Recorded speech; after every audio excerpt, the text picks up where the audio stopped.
மகர ராசி இருக்கக்கூடிய உத்திராடம் 2, 3, 4. மகர ராசி இருக்கக்கூடிய திருவோணம்.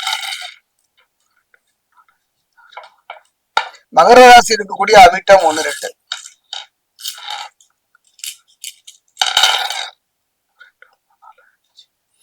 இந்த கார்த்திகை மாதம் ஒரு அருமையான வாய்ப்பை தருகிறது. ஒரு நல்ல சந்தர்ப்பத்தை அமைத்து தருகிறது. தடைபட்டு போன திருமணம், தடைபட்டு போன எந்த சுப நிகழ்வுகளா இருந்தும் அந்த சுப நிகழ்வு நடக்கும். அது மட்டும் கிடையாது, இதுவரை வருத்திய உடல் ரீதியான மன ரீதியான பிரச்சனைகளுக்கு தீர்வு தரக்கூடிய ஒரு மாதமாக அமையும். நீங்கள் எண்ணிய எண்ணுங்க உங்க கனவுகள்ல ஒன்று மெய்ப்படக்கூடும். குறிப்பா ஆன்மீகத்தில் இருக்கக்கூடியவங்களும் அரசியல் இருக்கக்கூடியவங்களும் சற்று கவனமாக இருக்கும். பெண்கள் விஷயத்துல அவ்வாறு இருந்து விட்டாலே போதும், மற்ற விஷயங்களை பற்றி கவலைப்பட வேண்டாம்.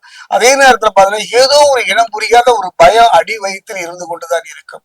கவலையே பட வேண்டாம். அந்த பயம் நீக்குவதற்கான ஒரு மருந்து தாங்க குரு பகவான். இதுவரைக்கும் மிதுன ராசியிலிருந்து குருவின் பார்வைப்படாமல் பதட்டத்தோடு வாழ்ந்த உங்க வாழ்க்கையில குரு பகவான் கடகராசியில கடக குருவாக இருப்பதனால தன்னுடைய பார்வை 5, 7, 9 அந்த 7ஆம் பார்வையாக மகரத்தை பார்ப்பது மிகப்பெரிய ஒரு தாக்கம், மிகப்பெரிய ஒரு மாற்றத்தை ஏற்படுத்தும். பொன் வைக்கும் இடத்தில் பூ வைப்பது போல தொட்டது துலங்கும்.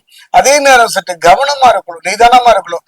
தான் உண்டு தன் வேலை உண்டு இருக்கணும்.